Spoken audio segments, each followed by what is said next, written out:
Selamat siang, Ibu Tias dan teman-teman sekalian. Assalamualaikum warahmatullahi wabarakatuh. Salam sejahtera bagi kita semua. Kami dari kelompok 7 akan memimpin diskusi hari ini dengan mengenai konsep pengembangan media pembelajaran.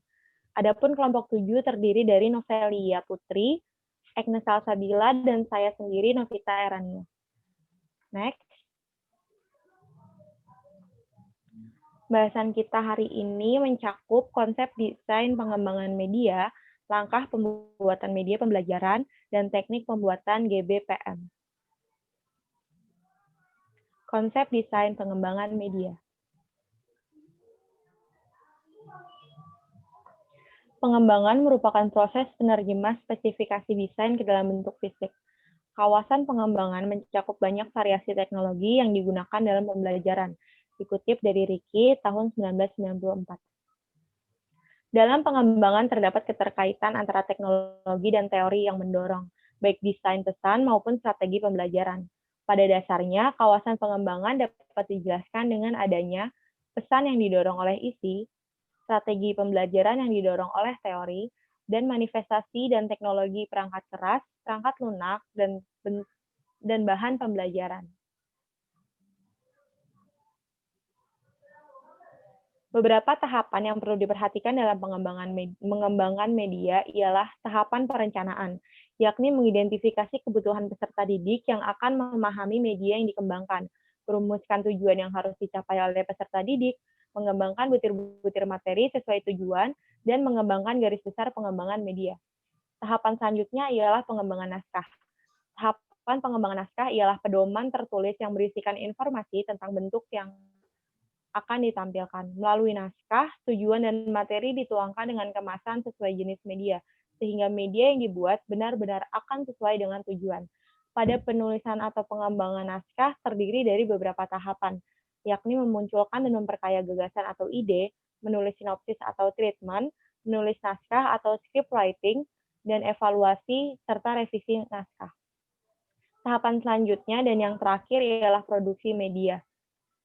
Secara sederhana, proses produksi media pembelajaran terbagi atas 3 tahap, yakni praproduksi, pelaksanaan produksi, dan pasca produksi.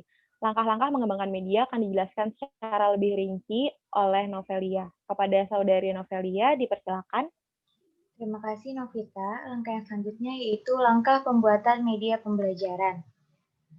Secara garis besar, kegiatan pengembangan media pembelajaran itu terdiri dari 3 langkah. Yang pertama ada kegiatan perencanaan, yang kedua ada produksi, dan yang ketiga ada penilaian.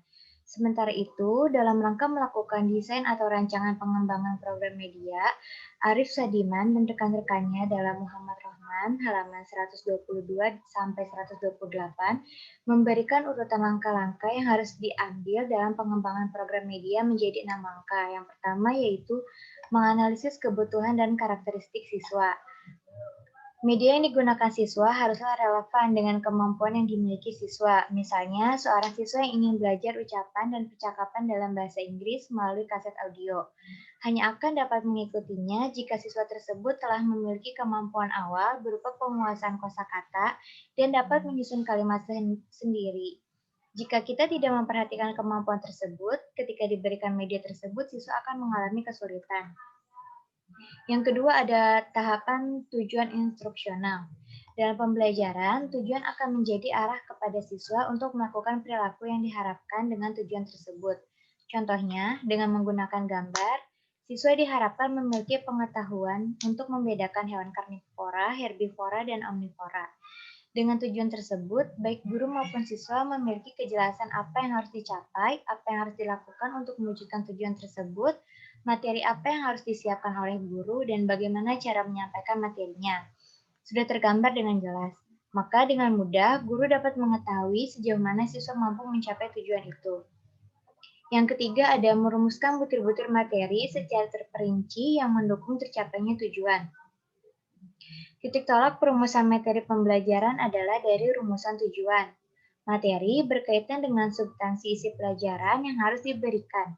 Materi perlu disusun untuk memperhatikan kriteria-kriteria tertentu, di antaranya yang pertama valid. Materi yang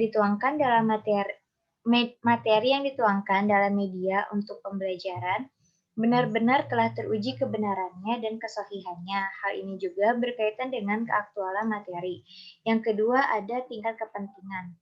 Sejauh mana materi tersebut penting untuk dipelajari? Dengan demikian, materi yang diberikan kepada siswa tersebut benar-benar yang dibutuhkan oleh peserta didik.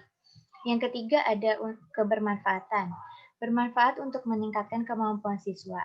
Sedangkan non-akademis materi harus menjadi bekal berupa life skill, baik berupa pengetahuan aplikatif, keterampilan, dan sikap yang dibutuhkan dalam kehidupan keseharian. Yang keempat ada learnability. Sebuah program harus dimungkinkan untuk dipelajari, baik dari aspek tingkat kesulitannya, tidak terlalu mudah, sulit, ataupun sukar, dan bahan ajar tersebut layak digunakan sesuai dengan kebutuhan setempat. Yang kelima ada menarik minat. Materi yang dipilih hendaknya menarik minat dan dapat memotivasi siswa untuk mempelajari lebih lanjut. Setiap materi yang diberikan kepada siswa harus menimbulkan keingintahuan siswa lebih lanjut, sehingga memunculkan dorongan lebih tinggi untuk belajar secara aktif dan mandiri. Nah, berikut adalah contoh rumusan tujuan dan materi. Yang pertama adalah contoh rumusan tujuan. Siswa dapat menyebutkan pulau-pulau besar yang ada di Indonesia dengan benar. Siswa dapat mengurutkan pulau-pulau yang ada berdasarkan ukuran luas, jumlah penduduk, dan kekayaan alamnya. Yang ketiga, siswa dapat mengumpulkan bunyi musik khas yang ada di setiap pulau yang ada di Indonesia. Dari rumusan tujuan, kita dapat merumuskan materi pembelajarannya. Yang pertama ada nama pulau-pulau besar yang ada di Indonesia, pulau-pulau yang ada berdasarkan ukuran luas, jumlah penduduk, dan kekayaan alamnya. Yang ketiga ada jenis bunyi dan musik khas yang ada di setiap pulau yang ada di Indonesia. Yang keempat ada mengembangkan alat pengukur keberhasilan. Alat pengukur ini harus dikembangkan sesuai dengan tujuan yang akan dicapai dengan materi-materi pembelajaran yang disajikan. Baik alat pengukurannya bisa dengan tes, pengamatan, penugasan, atau checklist perilaku. Instrumen tersebut akan digunakan oleh pengembang media ketika melakukan tes uji coba dari program media yang dikembangkannya. Misalnya alat pengukurannya tes, maka siswa nanti akan diminta mengerjakan materi tes tersebut. Kemudian dilihat bagaimana hasilnya, apakah siswa menunjukkan penguasaan materi yang baik atau tidak dari efek media yang digunakan atau dari materi yang dipelajarinya melalui sajian media tersebut. Jika tidak, maka di manakah letak kekurangannya? Dengan demikian, siswa diminta tanggapan tentang media tersebut, baik dari segi kemenarikannya maupun efektivitas penyajiannya. Yang kelima ada menuliskan naskah media. Naskah media adalah bentuk penyajian materi pembelajaran melalui media rancangan yang merupakan penjabaran dari pokok-pokok materi yang telah disusun secara baik seperti yang telah disajikan di atas. Supaya materi pembelajaran itu dapat disampaikan melalui media, maka materi tersebut perlu dituangkan dalam tulisan atau gambar yang kita sebut sebagai naskah program media. Naskah program media maksudnya adalah sebagai penuntun kita dalam memproduksi media, artinya menjadi penuntun kita dalam mengambil gambar dan merekam suara. Karena naskah ini berisi urutan gambar dan grafis yang perlu diambil oleh kamera atau bunyi dan suara yang harus direkam. Yang keenam ada mengadakan tes atau uji coba dan revisi. Tes adalah kegiatan untuk menguji atau mengetahui tingkat efektivitas dan kesesuaian media yang dirancang dengan tujuan yang diharapkan dari program tersebut. Suatu program media yang oleh pembuatnya dianggap telah baik, tapi bila program itu tidak menarik, sukar dipahami, dan tidak merangsang proses belajar bagi siswa yang ditujunya, maka program semacam ini tentu saja tidak dikatakan baik. Tes atau uji coba tersebut dapat dilakukan baik melalui perseorangan atau melalui kelompok kecil atau juga melalui tes lapangan, yaitu dalam proses pembelajaran yang sesungguhnya dengan menggunakan media yang dikembangkan. Sedangkan revisi adalah kegiatan untuk memperbaiki hal-hal yang dianggap perlu mendapat perbaikan atas hasil dari tes tersebut. Jika semua langkah-langkah tersebut telah dilakukan dan telah dianggap tidak ada lagi yang perlu direvisi, maka langkah selanjutnya adalah media tersebut siap untuk ditampilkan. Yang selanjutnya adalah teknik pembuatan GBPM yang akan dijelaskan oleh Egni Salsabila. Kepadanya dipersilakan. Baik, terima kasih Novel. Yang ketiga, teknik pembuatan JBPM.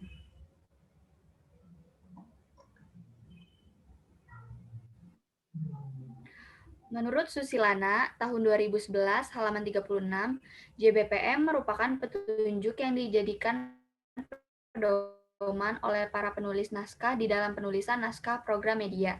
JBPM dibuat dengan mengacu pada analisis kebutuhan, tujuan, dan materi. Untuk program media, JBPM disusun setelah dilakukan telaah topik yang akan dibuat programnya. Kegiatan telaah topik ini perlu dilakukan karena tidak semua topik yang ada dalam JBPP cocok untuk dibuat media tertentu. Teknik pengembangan JPPM terdapat 7. Yang pertama, topik program, kedua, judul program, yang ketiga, sasaran, yang keempat, tujuan pembelajaran, yang kelima, pokok materi, yang keenam, format sajian, dan yang ketujuh, durasi. Yang pertama, topik program. Topik program merupakan salah satu bagian dari pokok bahasan. Satu pokok bahasan dapat dikembangkan ke dalam beberapa topik. Topik-topik ini biasanya juga dapat kita jumpai dalam kurikulum. Yang kedua, judul program. Dari topik yang telah dipilih, kemudian ditentukan judul program. Sedapat mungkin judul dibuat menarik, namun juga tidak menyimpang dari materi yang ada di dalamnya. Dengan judul yang menarik, maka diharapkan timbul rasa ingin tahu calon siswa atau sasaran program tentang tingkat isi program di dalamnya. Yang ketiga ada sasaran. Sasaran adalah mereka yang menjadi target dari program yang disajikan. Pengembangan program yang baik didasarkan pada kesesuaian kebutuhan dari yang memanfaatkan program dengan materi yang disajikan. Oleh karena itu, materi yang disajikan harus sesuai dengan tingkat pemahaman sasaran. Yang keempat ada tujuan pembelajaran. Tujuan pembelajaran ada dua, yaitu tujuan pembelajaran umum dan tujuan pembelajaran khusus. Tujuan pembelajaran umum bersifat umum yang biasanya tidak mudah diukur dan diamati, misalnya menggunakan, memahami, mengetahui, dan membayangkan. Tujuan pembelajaran khusus merupakan penjabaran dari tujuan pembelajaran umum yang sifatnya dapat diukur, diamati, dan dinilai, misalnya menyebutkan, membuat, dan mendemonstrasikan.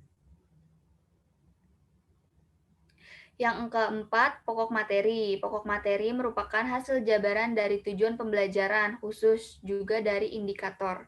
Dan yang kelima, format sajian. Penentuan format sajian berdasarkan jumlah materi yang disajikan yang mengacu ke daya tarik sasaran. Apabila materinya banyak dan waktunya terbatas, maka program narasi adalah pilihan yang terbaik. Namun untuk materi yang tidak terlalu banyak, sedang waktunya relatif panjang, maka format drama akan lebih menarik. Melalui pengulangan-pengulangan materi, program-program dapat disajikan lebih secara jelas. Yang ketujuh ada durasi. Durasi merupakan lama putar program terbatas, umumnya untuk program media, pembelajaran, jenis video atau TV, sound slide, program radio yang berlangsung sekitar 15 menit sampai 20 menit.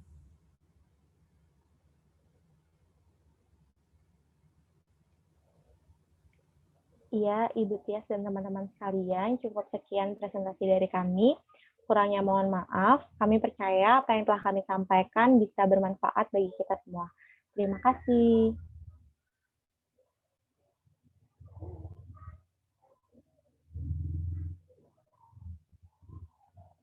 Sudah.